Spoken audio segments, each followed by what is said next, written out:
Estudando o Livro dos Médiuns, um estudo sequencial da obra O Livro dos Médiuns de Allan Kardec. Essa é a nossa forma de transmitir esperança, conhecimento e alegria.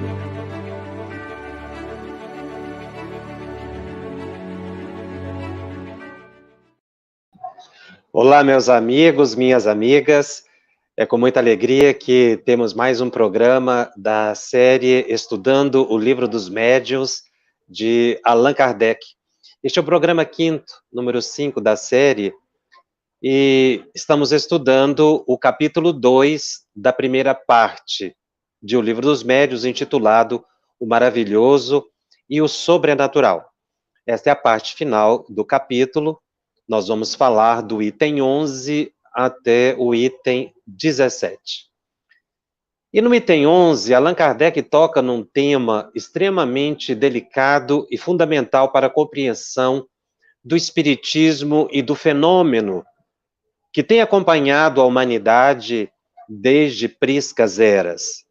Kardec diz que os que atacam o espiritismo, em nome do maravilhoso, se apoiam geralmente no princípio materialista, uma vez que, negando qualquer efeito extramaterial, negam automaticamente a existência da alma.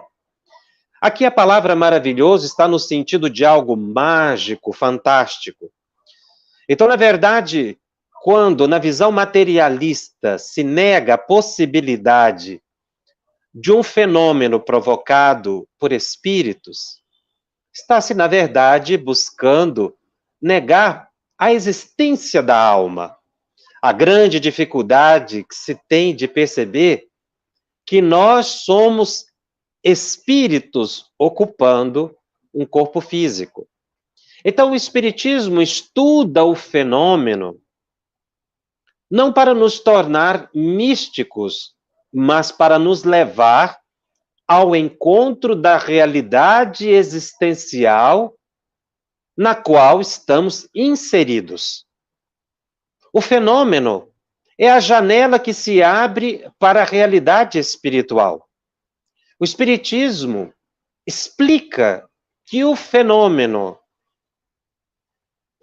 mediúnico, ele decorre de leis da natureza, que os espíritos constituem uma sociedade superior à nossa, ou paralela à nossa, ou até mesmo inferior à nossa, mas uma sociedade independente do mundo material, que se agita, que se reúne, que movimenta-se e que interfere no nosso cotidiano. E mais, que nós temos uma mente aparelhada a perceber esse mundo espiritual. É para a mente que se deve dirigir toda a nossa atenção quando nós estudamos a mediunidade. Porque a base do fenômeno mediúnico é o pensamento. Todas as vezes que nós conectamos com outros pensamentos e reproduzimos esses pensamentos, estamos sendo médiuns. É claro que existem os médiuns ostensivos, capazes de produzir fenômenos mais diretos. Mas o espiritismo, ao estudar o fenômeno, ele busca elucidar uma realidade mais ampla, além da matéria. A palavra matéria deve ser entendida no contexto de tudo que nos vincula a uma concepção existencial puramente relacionada a essa vida presente, que iniciou com o nascimento e que vai terminar com o túmulo. Na verdade, não é assim. Então, a existência dos espíritos, que no passado era chamado de deuses, anjos ou demônios, está presente na cultura humana. O que o espiritismo vem é exatamente nos abrir os olhos, ampliar os nossos horizontes para que nós possamos ter uma vida no plano material útil e essencial para a nossa evolução. Quando estudamos o espiritismo, seriamente, e buscamos as suas consequências, as consequências do conhecimento, nós estamos abreviando a nossa evolução. Então, no que se refere ao fenômeno mediúnico, que tem base no pensamento em ação com o chamado fluido cósmico universal e o perispírito, que comentamos em programas anteriores, leva o indivíduo a um equilíbrio em relação a tudo aquilo que se refere a fenômeno. O espírita é levado ao discernimento. Aliás, o que caracteriza o espiritismo é exatamente o bom senso, o equilíbrio na análise da realidade. Muitos dizem que o espírita acredita em tudo que se refere a espírito. Não é verdade. O espírita é levado a entender um fenômeno da natureza que vem permeando a humanidade há milênios. Então, o espiritismo nos leva a evitar os extremos, nem nos tornarmos místicos e nem nos tornarmos duvidosos ou aquele que duvida sistematicamente. Nós não podemos acreditar em tudo que se refere a fenômeno, mas também não podemos duvidar de tudo. É o equilíbrio. E Kardec, tocando nesse assunto, ele menciona 3 eventos que fazem parte da história da França, fenômenos mediúnicos que podem ter ocorrido, mas Kardec menciona, não dá para saber se realmente eles aconteceram. Então não basta dizer que houve o fenômeno para que eu acredite nele. Eu preciso pesquisar, eu preciso conhecer o médium, eu preciso ver as condições em que ele se realizou. Porque a doutrina espírita é a doutrina do bom senso, da lógica. E essa compreensão deve existir na mente de todo estudante da mediunidade, principalmente do médium, para ele não ser enganado pelos espíritos e nem por outros fraudadores que buscam enganar a credulidade humana. Kardec, no item 11 do capítulo que nós estamos estudando, fala de 3 fenômenos. Ele fala dos convulsionários de Saint-Médard, que foi um fenômeno ocorrido em 1732, muito conhecido na França. Casos que ficaram célebres em função de curas por romarias que aconteceram no túmulo de um diácono falecido nessa comuna francesa, Saint-Médard, mas que não somente curas, as pessoas começaram a fazer verdadeiras peregrinações no túmulo desse diácono e terem crises histéricas, ao ponto de se autoflagelarem, para com isso adquirirem espiritualidade, tentando reproduzir a flagelação de Jesus, o sacrifício do Cristo, e aí faziam profecias. Chegou o ponto que as autoridades, os policiais, fecharam o cemitério. Kardec cita outro, o caso dos calvinistas de Cévennes. Ele menciona o fenômeno na Revista Espírita de fevereiro de 1869. Na verdade, foi uma guerra empreendida por Luís XIV contra os calvinistas, que ficaram conhecidos como os tremedores das Cevenas. Foi uma guerra religiosa que aconteceu em 1702, e a cidade, quando se viu cercada por Luís XIV, as pessoas entraram em crises convulsivas. É como se o demônio tivesse tomado toda a gente. Então foi como que um fenômeno demoníaco, como se o demônio tivesse entrado nos corpos das pessoas. E o terceiro fenômeno estudado ou mencionado por Kardec foi o das religiosas de Loudun, que aconteceu em 1634, um grupo de freiras que ficaram endemoniadas e foram exorcizadas em público. Muitos dizem que essas freiras, na verdade, ficaram muito envolvidas emocionalmente com um padre muito jovem, muito belo. Assim conta a história da França, e em função disso, elas entraram em crises histéricas, e isso foi atribuído ao demônio. Kardec diz que esses três fenômenos, na verdade, podem ter acontecido, mas não quer dizer que basta dizer para o espírita que eles aconteceram, que se deve acreditar. Pelo tempo em que eles aconteceram, não é?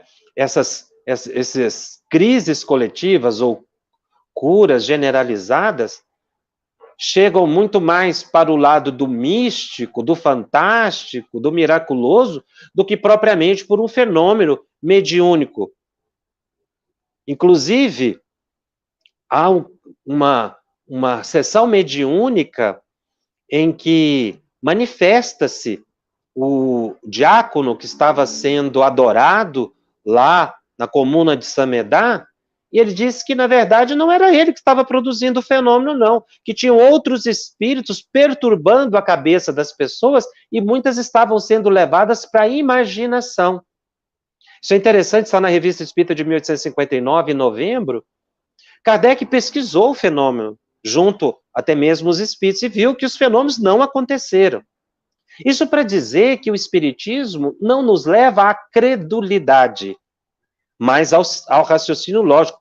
Isso é muito importante para todo médium e para o estudante da mediunidade, para não acreditar em tudo que houve. Ele precisa pesquisar. E se ele não pode comprovar, é preferível o silêncio, o bom senso, não divulgar, como muitas vezes a gente faz. Basta ver acontecer, melhor dizendo, ver que em algum lugar está acontecendo o fenômeno, e muitas pessoas acorrem para ali buscando um resultado milagreiro na sua vida. Para avaliar o fenômeno, diz Allan Kardec, é preciso conhecer, é preciso estudar para habilitar-se ao discernimento. E isso não acontece da noite para o dia. Na verdade, fenômenos mediúnicos existem de todos os tempos. O que o Espiritismo veio fazer foi elevar o padrão da prática mediúnica a uma altivez moral, cujo referencial é Jesus Cristo, e nos elevar também à melhoria pelo conhecimento. No Espiritismo, nós temos a mediunidade sob o controle da orientação dos benfeitores espirituais. É a chamada mediunidade positiva ou positivada, porque agora nós temos normas ditadas por benfeitores espirituais que dizem como lidar com o fenômeno mediúnico. E fugir do misticismo, advindo do que espíritos como Emmanuel dizem ser mediunismo, que é essa mediunidade empírica fora do conhecimento espírita, ou revelações místicas, muitas vezes aceitas ao sabor da emoção e não da lógica. O Espiritismo nos conduz à fé raciocinada. Eu acredito nos espíritos, na manifestação dos espíritos, na ação deles sobre a minha vida, porque eu sei, e vou buscar a sintonia com os espíritos elevados. Isso é fé raciocinada. Então nós estamos tão envolvidos na matéria que é difícil sair dela, mesmo depois de desencarnados. Existem espíritos que já deixaram, obviamente, o corpo físico, que são tão materialistas como eram ainda quando encarnados. Muitos continuam vigiando suas propriedades, vigiando seus tesouros, porque não conseguem ver essa separação muito fácil do plano material ou da matéria sobre a mente. Então, para se entender o Espiritismo, é necessário um certo esforço, pois é uma filosofia com consequências morais. O Espiritismo é uma ciência nova. O que quer dizer uma ciência nova? Ela não se constitui uma mescla de doutrinas ou de ciências anteriores. É uma doutrina pura. porque ela não é uma evolução do pensamento humano. A origem do espiritismo é o mundo espiritual. Foram os espíritos que revelaram o espiritismo e a mediunidade. Então, é uma doutrina pura, é uma ciência nova. Por isso é que nós precisamos ter tempo para estudar o espiritismo. Muitas pessoas desanimam exatamente porque querem respostas rápidas aos seus problemas. Mas é o conhecimento espírita que nos vai ajudar a solucionar as dificuldades que nós enfrentamos, porque vai nos mostrar a questão da relação nossa com o mundo espiritual, problemas relacionados com a reencarnação. O conhecimento da mediunidade deve ter consequência no nosso comportamento, sabendo que nós estamos continuamente em sintonia com outras mentes e que eu posso estar refletindo o pensamento de muitos. Muitos médiuns promissores desistem da tarefa mediúnica, não persistem. Muitos grupos desapareceram e desaparecem, começam com muita alegria e se desfazem por falta de perseverança no estudo. Porque exatamente acham que vão lidar com os espíritos de forma simples, esquecendo que eles constituem uma força da natureza e sofrem decepções. Um dos aspectos fundamentais do espiritismo é mostrar exatamente que não existe milagre. Porque o milagre é uma derrogação da lei da natureza. Aliás, o espiritismo até explica certos fenômenos considerados como milagres, mostrando que esses fenômenos são efetivamente possíveis, lógicos. Então, o espiritismo não conflita com o fenômeno que muitos chamam de milagres, explica-os, o que faz com que nós aumentemos a nossa fé. E Kardec menciona nesse capítulo o caso do sacerdote São José de Cupertino, que ficou conhecido como santo, ou São José de Cupertino, que destacou-se pela sua santidade em função da sabedoria que demonstrava em determinados momentos das suas ações litúrgicas. Ele era uma pessoa, José de Cupertino, era uma pessoa muito simples, que quase não foi aceito no sacerdócio, exatamente porque ele não tinha muita capacidade intelectual. Mas em determinados momentos ele entrava em êxtase e mostrava uma cultura extraordinária. Mas principalmente ele levitava e foi santificado depois de muito tempo, depois de falecido, exatamente pela sua possibilidade de entrar em êxtase e de levitação. Então, isso é considerado milagre. Kardec vem explicar que a levitação realmente é possível. Ele valida o fenômeno de Cupertino, porque ele mostra, Kardec nos mostra que através da ação dos fluidos, o corpo pode ser levantado. Isso não quer dizer que houve uma derrogação da lei da gravidade, mas uma ação do fluido cósmico, utilizado pelo pensamento dos espíritos, que levita o médium. São José de Cupertino era, portanto, um médium santificado pela Igreja Católica. Então não há conflito, muito pelo contrário, há uma explicação lógica. E Kardec é muito módico em citar nome de médiuns, e ao falar de Cupertino, São José de Cupertino, ele menciona um médium. É muito raro Kardec, nas obras da codificação, sobretudo no livro dos médiuns, mencionar o nome de médium. Mas ele cita um. Ele nomina-o de Sr. Home, no capítulo que nós estamos estudando. Ele está falando, na verdade, de Daniel Douglas Home, e que Kardec se tornou um verdadeiro admirador de Daniel Douglas Home, exatamente pelos seus fenômenos mediúnicos, mas muito mais pelo caráter desse médium inglês que morou por muito tempo nos Estados Unidos e visitou a França, na verdade se mudou para a França e conheceu Kardec muito jovem, 20 e poucos anos de idade. Tinha uma mediunidade excepcional, segundo Allan Kardec. Tanto é que na Revista Espírita de 1858, ele tem vários artigos falando de Daniel Douglas Home. Daniel Douglas Home, com 6 meses de idade, o seu berço mudava de lugar dentro do quarto e se movimentava. Aos 3 anos, ele era muito frágil. Ele quase não conseguia se movimentar, sempre teve uma saúde muito debilitada. Então, os brinquedos é que chegavam. Daniel não conseguia, pequenino, 3 anos, não conseguia se aproximar do brinquedo, o brinquedo é que chegava até ele. Mas em 1850, sua mediunidade de efeitos físicos se destacou.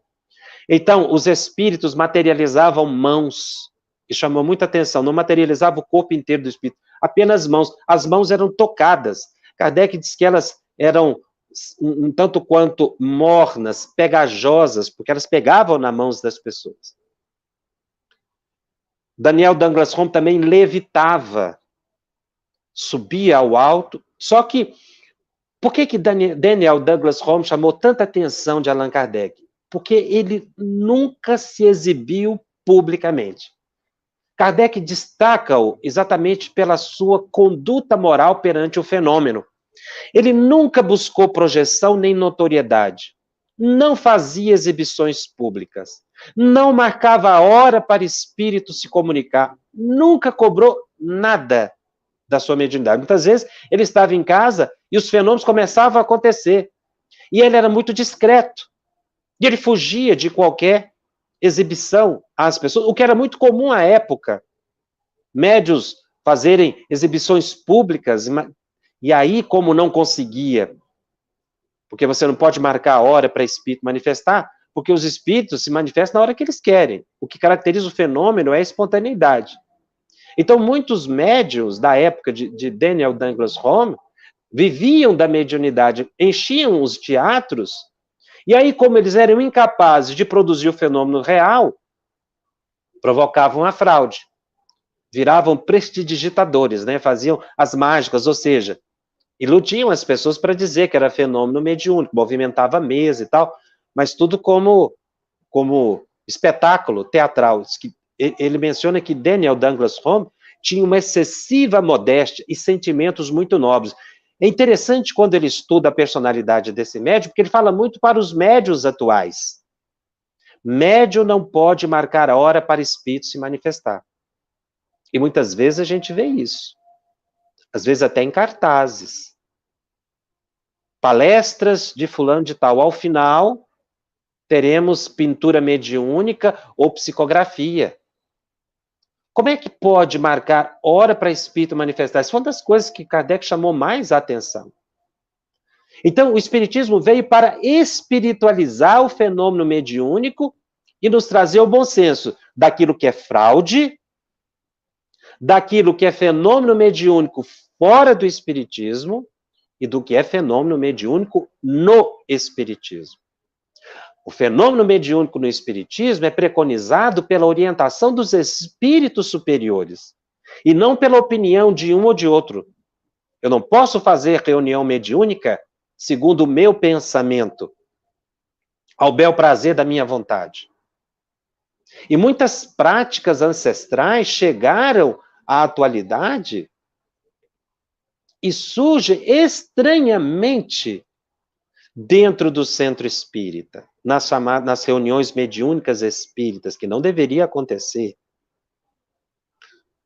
O que o espírito Emmanuel chama de extravagâncias doutrinárias ou mediúnicas, que Kardec já estudou à sua época, e para mencionar algumas, por exemplo, para mostrar exatamente que nós devemos superar o misticismo, aquilo que é exótico, Kardec já questionava a necessidade de pegar nas mãos para fazer aquele círculo e acontecer o transe mediúnico. O codificador menciona que nós não precisamos pegar nas mãos uns dos outros, os médios, na sessão mediúnica, para que o transe aconteça. O espírito André Luiz, no livro Nos Domínios da Mediunidade, mostra que a ligação não é de mãos. Existe sim uma corrente mento-eletromagnética que une os médiuns na reunião mediúnica. Mas é tudo pelo pensamento. Não são as mãos. Agora, nessa época de pandemia, então, até a questão de tocar nas mãos faz-nos refletir a questão da higiene. Outra coisa, são algumas pessoas que pensam que precisam colocar um forro branco sobre a mesa. Até surgiu a expressão mesa branca, não é? Isso é um misticismo. Os espíritos nunca orientaram esse tipo de procedimento. Nem a mesa é necessária para que os espíritos se manifestem. A não ser que você vá psicografar, aí você precisa de uma mesa. O problema é que a gente materializa muito o fenômeno mediúnico. Acha que um espírito, para se manifestar, precisa de uma vestimenta tal. E aí a gente se veste segundo aquele espírito, ou o que eu acredito que o espírito vai ficar satisfeito, para que ele incorpore em mim. Isso é um mito, isso é uma ilusão. O Espiritismo vai mostrar que quanto mais evoluído é o espírito, mais ele se desmaterializa. Espíritos que estão preocupados com aspectos exteriores da prática mediúnica são espíritos inferiores, mais ligados à matéria. Não vou dizer que são espíritos maus, mas são espíritos inferiores, mais próximos a nós, que vão encontrar médiuns que aceitam esse tipo de sugestão. Então, se preocupam com cor de roupa, se preocupam com certas vestimentas, até mesmo com determinadas músicas, que alguns grupos mediúnicos espíritas instituem, achando que, se não cantar aquela música, a reunião mediúnica não vai acontecer proveitosamente. Então, são condicionamentos psíquicos que nós vamos trazendo para dentro da casa espírita e que, na verdade, não são procedimentos espíritas. Porque, como disse, nós temos que desmaterializar tudo que é humano. Então, esse princípio materialista estudado por Allan Kardec nesse capítulo é exatamente para nos mostrar que a gente ainda está muito ligado a práticas exteriores, condicionados a uma cultura, a uma educação, e que a gente deve, no Espiritismo, sublimar a prática mediúnica. É claro que isso não se supera da noite para o dia, mas nós temos que buscar essa meta de espiritualizar tudo que é humano. Então, tudo que se refere a ferir os nossos sentidos é desnecessário em termos de fenômeno mediúnico. E entender que muitos médiuns têm práticas mediúnicas ligadas ao mediunismo que não são práticas espíritas, são práticas mediúnicas autênticas, mas não são práticas mediúnicas pela orientação espírita. Isso nós temos que entender desde cedo, quando estamos agora logo no início desse nosso estudo do Livro dos Médiuns, e que Kardec coloca, porque depois nós vamos falar de vários tipos de fenômenos, e já temos que superar certos misticismos, misturar cultura de uma religião com outra. Eu não posso entrar em nenhum templo religioso e dizer ao sacerdote que ele deva agir dessa ou daquela maneira, segundo o meu entendimento. O sacerdote não vai aceitar, o líder daquela comunidade não vai aceitar, porque ele é fiel aos seus princípios, que ele estudou e se preparou para conduzir aquela comunidade. Mas no espiritismo, por falta de estudo, no movimento espírita, nós vamos às vezes admitindo certas práticas e surge um sincretismo religioso estranho, quando não é admitido em outros segmentos religiosos. E esses outros segmentos religiosos estão corretos em agir dessa forma, porque estão sendo fiéis aos princípios deles. Nós é que, quando trazemos o sincretismo de outras práticas religiosas para dentro da nossa reunião mediúnica, ou colocamos isso na nossa mente como necessário para entrarmos em contato com os espíritos, nós é que erramos, por falta de estudo da doutrina espírita, do Livro dos Médiuns, que nos faz libertar dos aspectos exteriores da prática mediúnica, para buscar a alta espiritualidade. Senão eu vou estar sintonizado com espíritos inferiores. Por isso o que prima a reunião mediúnica espírita é a simplicidade. Repito, nós estamos criticando, estamos analisando, porque é desnecessário, uma vez que a base do fenômeno é psíquico. E nós lidamos com o fenômeno através da mente. E os espíritos fazem assim. Eles manipulam o fluido cósmico universal, eles atuam sobre nossa mente, e a nossa mente atua sobre o nosso perispírito, produzindo o fenômeno. Mas é tudo mente a mente. Eu não preciso de nenhum aspecto exterior. A reunião mediúnica espírita prima pela simplicidade. Quando nós avançamos e criamos ritos, procedimentos, normas que fogem das orientações dos benfeitores espirituais, eu erro. Porque eu aí estou criando aspectos puramente humanos para lidar com benfeitores espirituais. Então nós precisamos entender que a mediunidade, o estudo da mediunidade exige tempo. Há uma frase belíssima de Leon Denis, colocada no livro No Invisível, que nos leva a essa reflexão. Ele diz: a boa mediunidade se forma lentamente, no estudo calmo, silencioso, recolhido, longe dos prazeres humanos e do tumulto das paixões. O médium deve estudar, meditar e buscar a tranquilidade psíquica. Começar a refletir o quanto eu ainda estou sendo místico na minha compreensão do mundo espiritual. Todas as vezes que eu trago uma prática não espírita para dentro da minha reunião mediúnica ou para o meu dia a dia, eu estou saindo da pureza da doutrina espírita. E repetimos que a palavra pureza aqui não está no sentido de melhor ou pior, mas da origem, que é espiritual. Pura, repito, porque ela não é uma mescla de outras doutrinas. Então não é pura porque é melhor, porque é santificada, não é isso.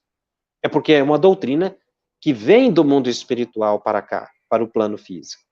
Então eu preciso estudar, eu preciso ter tempo. Muitas pessoas enganam, têm desilusões na prática mediúnica, porque leem 1 ou 2 livros ou nem estudam e começam a lidar com os espíritos. Isso é decepcionante. Muitas vezes leva a ilusões. A pessoa pode ficar fascinada, porque ela fica envolvida com o nome pomposo de um espírito, e se você fala para ela que não é aquela entidade, ela fica ofendida. Isso é credulidade. Nós temos muitas vezes centros espíritas que ficam lotados de pessoas crédulas. E nós, muitas vezes, que estamos adiante, médios são responsáveis, os dirigentes dessas casas, porque nós estamos com a obrigação de libertar a mente humana de toda prisão. Porque nós queremos soluções fáceis para os nossos problemas. Aliás, a gente costuma colocar os nossos problemas como culpa dos espíritos, não é?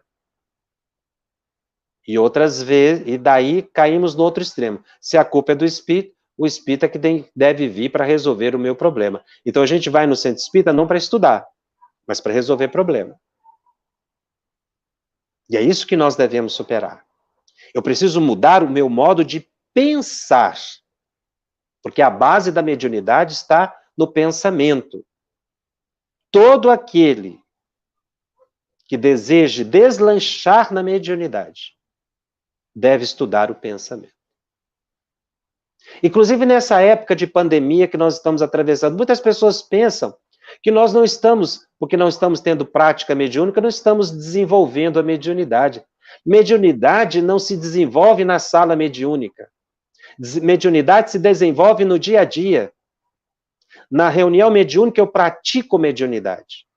E eu só devo ir para a reunião mediúnica depois que eu tiver uma base de conhecimento. Há um trecho belíssimo sobre pensamento, no capítulo 2 do livro Pensamento e Vida, do Espírito Emmanuel, psicografado por Chico Xavier, em que ele compara a mente com um grande escritório que tivesse vários departamentos. Então ele diz que há o departamento do desejo, o departamento da inteligência, da imaginação, da memória.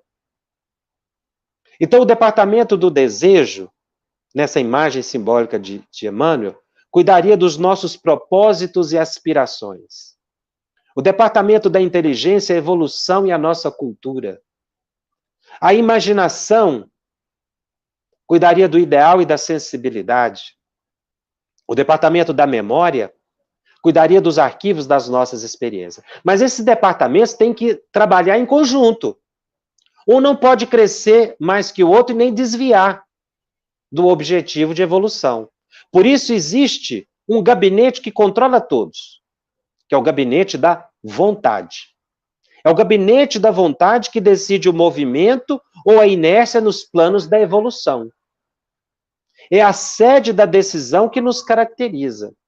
A vontade é que marca a alma consciente. É o ambiente da disciplina. Então, o departamento da vontade, ou a nossa vontade, deve controlar o nosso desejo, que são os nossos propósitos e aspirações. Eu tenho que sublimar, transformar, buscar propósitos espirituais elevados para a minha vida. Cuidar das minhas aspirações, a inteligência, buscar estudar. Quantas pessoas fogem do estudo?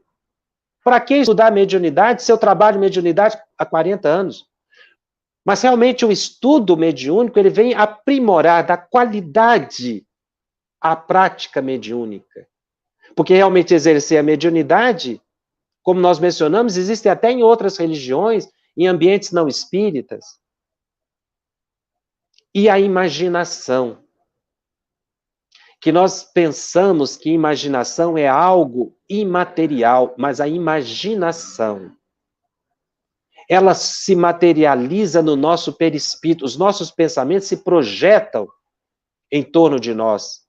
Então, os espíritos muitas vezes nos acompanham pelas nossas imaginações. Nós temos que tomar muito cuidado com o que imaginamos. Se uma pessoa imagina um crime, se ele idealiza o crime, todos os atos do crime, pegar a arma, dirigir a casa da pessoa, matar uma pessoa, ou enganar uma pessoa, isso tudo surge no nosso perispírito, numa atmosfera perispiritual que nós mencionamos, que nós temos. É aí que os espíritos vêm e nos acompanham. Então, imaginação não é algo fugaz. Quanto mais você imagina, mais você cristaliza isso em torno de você. E os espíritos te acompanham. E por causa do que eles veem na sua imaginação, mesmo que você não realize o crime, espíritos vão te insuflar naquelas tentações, naqueles desejos que você alimenta. E a memória. Nós temos que tomar muito cuidado com a memória, porque a memória de hoje é o reflexo do ontem. E se nós queremos amanhã memórias melhores, nós temos que cuidar do hoje. Por isso é a nossa vontade. Ora, quando eu cuido dos meus desejos, da minha inteligência, da minha imaginação e da minha memória, eu estou desenvolvendo a mediunidade. Porque desenvolver a mediunidade é desenvolver os potenciais psíquicos. Eu posso praticar a mediunidade na reunião mediúnica. Porque desenvolver os potenciais psíquicos, e nesse plano de visão de Emmanuel, nós temos que agregar um outro conceito, a educação do ser. Mediunidade devidamente aplicada requisita educação do indivíduo, que se faz pelo estudo meditativo, pela reflexão. Nós temos que sublimar o conceito de médium e mediunidade. Nesse tempo de pandemia que nós estamos atravessando, quantas pessoas estão angustiadas porque não estão podendo realizar a reunião mediúnica? Mas o espírito André Luiz, no livro Desobsessão, capítulo 8, já um livro de mais de 70 anos atrás, ele coloca que uma das justificativas para não realizar a reunião mediúnica seriam as epidemias. Ele cita gripe. Ele teve uma visão epidemiológica fantástica. Isso decorre da elevação do espírito, que sabia que de tempos em tempos poderiam ocorrer essas pandemias, ou epidemias, como de gripe ou de outras enfermidades. Então, nós estamos ausentes da reunião mediúnica, legitimamente amparados pelas orientações espirituais superiores, e uma das coisas que Kardec mais nos alerta no contato com os espíritos, mente a mente, são as chamadas heresias científicas. Então, muitas pessoas ficam com ansiedade de voltar para a reunião mediúnica, dizendo que nós já podemos, que os espíritos superiores vão nos imunizar. Isso é uma heresia científica, proveniente de espíritos mistificadores, porque nós estamos no corpo humano e sofremos as reações do corpo humano. Então, nós precisamos tirar a reunião ou a mediunidade de um ambiente exclusivo que é a reunião mediúnica. Durante esses períodos de pandemia, esses meses, nós tivemos a oportunidade de fazer várias palestras virtuais ou lives, como são chamadas, e conversamos com centenas de médiuns. E notamos algo muito interessante, como nós estamos dependentes de reunião mediúnica. Parece que nós não sabemos viver sem o transe. E é uma ilusão, porque o Kardec nunca estimulou isso, muito pelo contrário. Nós temos que aprender a dominar a mente. Então, agora nós estamos tendo uma oportunidade ímpar de estudar mais, de aprender a controlar as emoções, para quando nós voltarmos à prática mediúnica, nós voltarmos muito mais amadurecidos. Então, nós temos que aproveitar o momento para o estudo. E os espíritos não estão deixando de nos utilizar, e utilizam os médiuns muitas vezes nas madrugadas. Uma prece que eu faço para uma pessoa auxilia na desobsessão da pessoa. Eu preciso desenvolver mais a minha fé, a fé raciocinada pelo estudo. Então, quando a gente fica preso a certas práticas, é porque o materialismo ainda está nos dominando. Eu preciso, repito, espiritualizar tudo que é humano. E aí eu tenho que buscar a literatura mais elevada. Espíritos que nos orientam para práticas mediúnicas superiores. Nós vamos para algumas perguntas que nos chegaram a propósito desse capítulo, desse tema. Vamos ver. Como mencionamos, temos sempre mencionado, nós estamos iniciando o livro dos médiuns. Então, muitas pessoas ficam assim, com certa ansiedade, fazendo algumas perguntas. Mas eu convido aos companheiros a ler o capítulo e a persistir no estudo. Muita gente começa e desiste. Não desista. O estudo nos leva ao crescimento espiritual.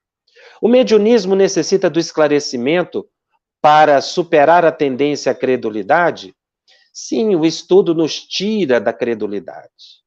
Nós não vamos impor espiritismo às pessoas, não podemos fazer isso. Nós devemos divulgar a doutrina. Agora temos esse mecanismo, não é, da internet, os meios de comunicação, que estão favorecendo estudos sérios. Mas temos que conhecer a doutrina, nem todo estudo é espírita. Eu preciso separar isso. Porque o espiritismo tem uma orientação própria, a conduta moral e intelectual.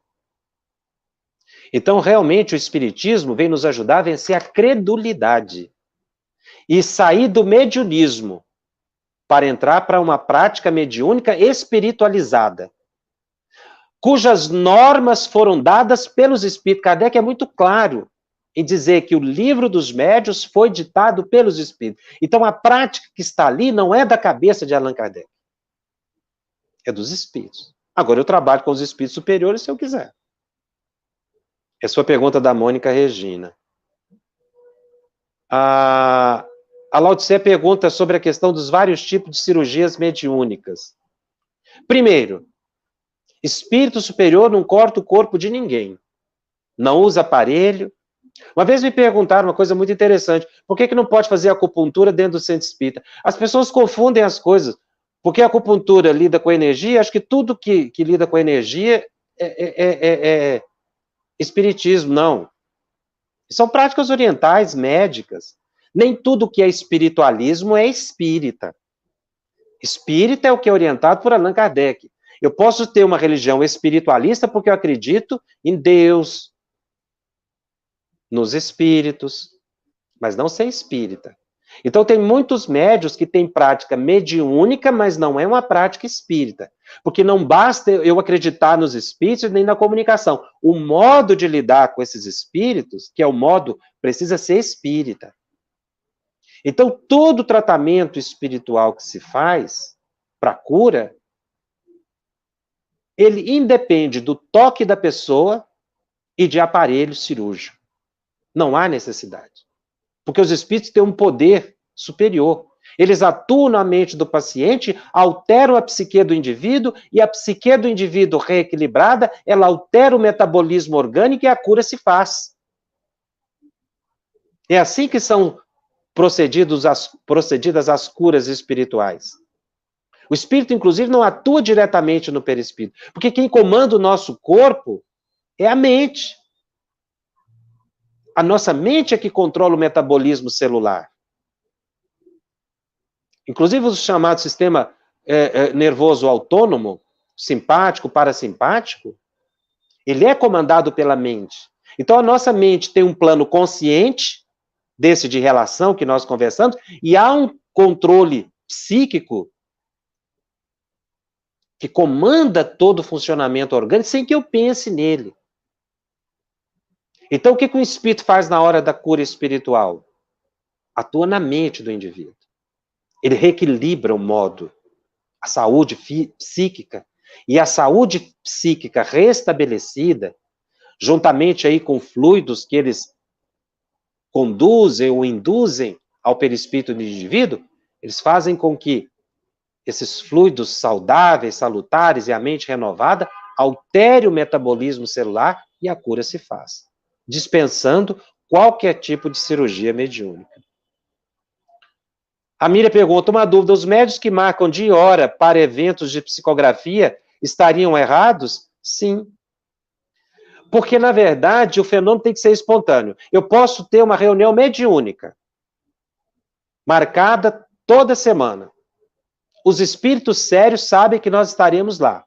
E se eu tiver necessidade, eles mandarão a mensagem. Porque é espontâneo.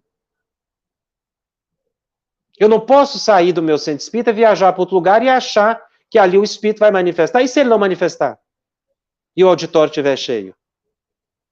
Foi o que acontecia na época de Kardec. Os médios enchiam teatro. Foi o caso dos irmãos Davenport, que criaram um problema imenso para Kardec. Porque eles começaram a falar que o espiritismo era fraude. Não, os Davenport eram médios. Mas eles venderam a mediunidade, eles faziam apresentações públicas.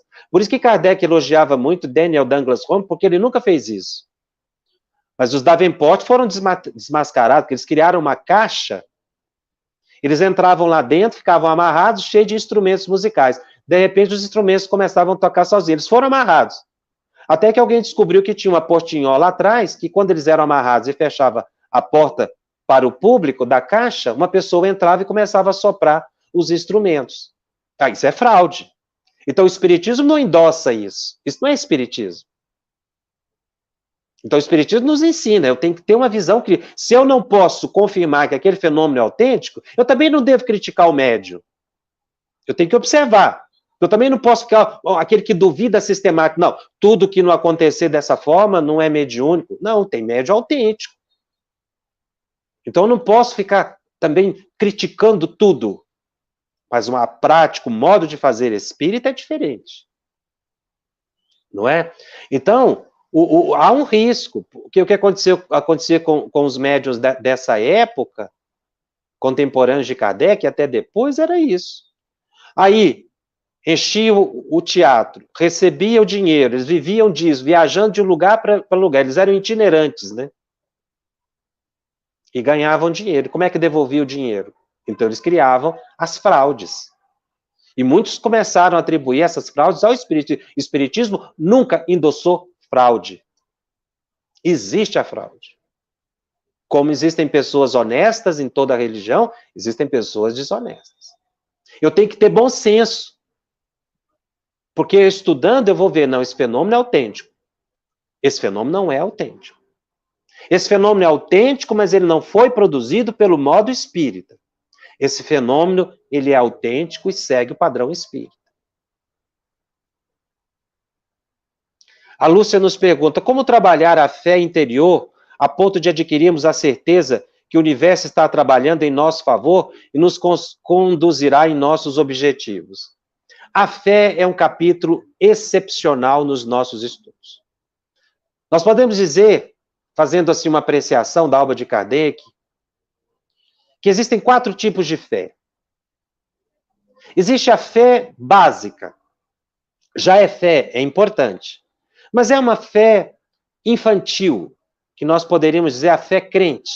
Daquele que acredita em tudo que o outro diz. Ele nunca buscou conhecimento. Então a pessoa diz para ele acredita. É uma fé dogmática.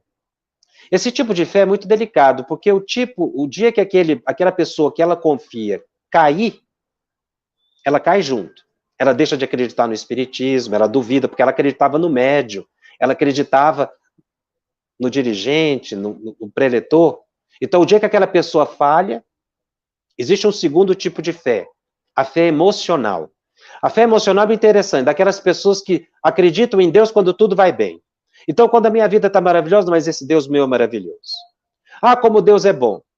O dia que as coisas não vão bem, Deus me abandonou. Que, aliás, é uma palavra que nós tínhamos que tirar do nosso vocabulário. Deus não abandona nunca. Há um terceiro tipo de fé, que é a fé intelectual. A pessoa estuda, mas não se convence do que estudou. Se torna um verdadeiro esgrimista intelectual. Em todo debate, ele vence, ou ele quer vencer, mas ele não aplica em si nada do que estudou. O quarto tipo de fé é a fé mencionada por Allan Kardec, é a fé raciocinada, que não é uma fé destituída de emoção, mas é a fé da lógica. E pela lógica, Deus é um Pai amoroso, que ela coloca aqui a questão do universo.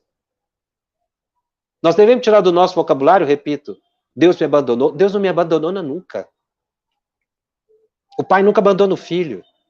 Agora, eu passar por problemas e dificuldades não quer dizer que Deus me abandonou. Eu tenho que entender que a reencarnação é uma oportunidade do meu crescimento. A doença, a enfermidade, ela me ajuda a amadurecer. Isso é fé raciocinada.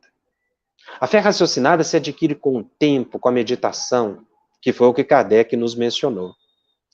O Tiago nos faz a seguinte pergunta: as reuniões mediúnicas nas casas espíritas, sempre nos dias e horários pré-estabelecidos, estariam indo em encontro com o que foi colocado por Kardec, marcar horário? Não. Aí Kardec fala que os espíritos sérios gostam de habitualidade. Porque as nossas reuniões hoje, nos centros espíritas, são para socorrer espíritos. Então é diferente. Aí eles já sabem que os médiuns estarão ali, preparados, e vão levar os espíritos enfermos, ou dar as instruções àquele grupo. Aí nós não marcamos hora, até porque também eu posso estar naquele dia e horário e não ter manifestação nenhuma. As manifestações dos centros espíritas são espontâneas. Então não é porque eu fui ali que vai acontecer a reunião. Há casos de reunião mediúnica que não tem manifestação nenhuma, porque os espíritos acharam que não era necessário. Mas quando eu marco um dia e horário no centro espírita e não na minha casa, aí para ali os espíritos sérios sabem, não, porque eles também são organizados, né? Eles também têm outras atividades, não estão a nosso bel prazer. Por isso que eles falam que você não pode marcar a hora para eles. Mas se você marca a hora de uma vez por semana no centro, aí os espíritos sérios acorrerão. Mas se você fica daqui para acolá e fica a seu bel prazer, não conte com eles. Porque eles têm mais o que fazer, eles são pessoas muito responsáveis e muito atarefadas. Quanto mais elevado o espírito, mais atarefado ele é. Mas se ele sabe que tem um grupo sério, uma vez por semana ali, e que ele pode contar com pessoas equilibradas, ele vai acorrer para ali e levar os espíritos enfermos para serem atendidos. Então, eles sugerem, sim, que nós tenhamos habitualidade, assiduidade e perseverança para o trabalho mediúnico. Essa é uma orientação que eles dão. Então, nós temos sim que ter um dia e horário pré-estabelecidos. O que não podemos ter é exatamente essas atitudes freelance. Aqueles que, a Cristiane pergunta, aqueles que buscaram o conhecimento do Espiritismo, houve uma propagação na parte espiritual ou é inspiração pelos bons espíritos que nos auxiliam? Olha, eu vou dizer a você, Cristiane, houve uma programação realmente no mundo espiritual. Porque reencarnaram no Brasil médiuns excepcionais. Não é demérito para outros países. Não é demérito, mas cada país teve uma evolução, dificuldades. Por exemplo, a Europa passou por 2 guerras e vários conflitos muito sérios. Isso criou uma certa dificuldade para a propagação do espiritismo nesses locais. Outros, a cultura do povo, ainda muito ligada ao misticismo, também. Então, isso aí foi uma deliberação do mundo espiritual. Porque em qualquer país que Chico Xavier reencarnasse, por exemplo, ele causaria uma revolução. Por que ele reencarnou no Brasil? Por que reencarnou no Brasil um Bezerra de Menezes, um Bittencourt Sampaio, um Divaldo Pereira Franco? Não é porque o Brasil é melhor do que o outro país. Não é isso. As pessoas fazem muita confusão com essa questão. Brasil, coração do mundo, pátria do evangelho, como se fosse um povo eleito. Não, muito pelo contrário, é um povo endividado, que tem um compromisso muito sério e que deve ter muita humildade em relação aos outros povos. Não é uma profecia, foi um planejamento espiritual. Por que reencarnaram aqui? E esse que eu citei os conhecidos. Mas se você viajar por todo o Brasil, como nós já tivemos a oportunidade de viajar em várias localidades, você vai encontrar em quase toda cidade um médium excepcional. E nós podemos fazer um retrospecto, muitos deles hoje com 90 anos, quase 100 anos, ou recém-desencarnados, foram médiuns que deram um impulso muito grande. Muitos apenas com o evangelho na mão, fundaram centros espíritas. Quase todas as cidades do Brasil você vai encontrar pessoas assim. Então isso foi um planejamento espiritual. Como eu disse, não é nenhum mérito. Quando a reunião mediúnica não é séria, é melhor afastar da mesma e adquirir mais conhecimentos. E se nos afastarmos, somos vistos, como somos vistos pelos benfeitores? Olha, se a reunião mediúnica não é séria, é igual um avião que tem um piloto despreparado. Se você entrar num avião com um piloto despreparado, o risco é seu. Então, os benfeitores espirituais, eles querem que o grupo cresça.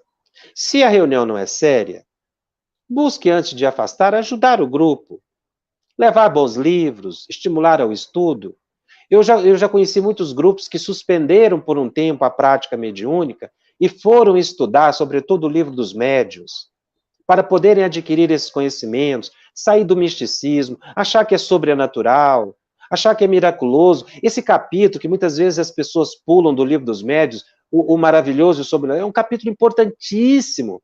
Semana que vem eu vou falar de um outro capítulo, que é o método, que muita gente não estuda com cuidado, o que Kardec explica sobre o método do ensino espírita, que é o tema da próxima semana. Então nós devemos ter perseverança com o estudo. Ajude esse grupo. Se realmente ficar muito difícil, é uma questão de afinidade, você tem todo o direito de afastar, os bons espíritos não vão te censurar, porque eles estão vendo que você também não pode colocar a sua saúde mental e física em risco. Nós temos direito de escolha. Mas faça isso com amor, com carinho, sem discussões, sem dissensões, porque nós temos o livre-arbítrio, nós somos obrigados a frequentar esse ou aquele grupo. Nós temos que buscar os grupos sérios, mas vamos ajudar esse grupo primeiro. Então, nós convidamos os companheiros a estarem conosco na próxima semana, para que a gente possa dar continuidade aos nossos estudos, porque realmente muitas dúvidas vão ser sanadas ao longo dos nossos estudos. São estudos introdutórios que nós estamos tendo, não é? E que, na verdade, vocês observam que são estudos fundamentais. Eu conheço muitos grupos mediúnicos de estudos de livro dos médios que pulam a primeira parte e já vão logo para a segunda parte. E não observa a importância desses estudos, sobretudo do maravilhoso e do sobrenatural, que mostra essas questões. Então, o estudo de hoje vai ficar disponível aqui na Rede FEB TV, fica gravado, você poderá assistir novamente, divulgue o nosso programa, os nossos encontros semanais estão disponíveis, não é, para todos aqueles que desejarem assistir. O estudo também está disponível em podcast, no canal da FEB, no Spotify. e nas demais plataformas de áudio streaming. Acompanhe semanalmente o estudo de O Livro dos Médiuns, toda terça, das 19h30 às 20h30. Encontro com você, eu te espero na semana que vem. Até lá. Estudando o Livro dos Médiuns, um estudo sequencial da obra O Livro dos Médiuns de Allan Kardec.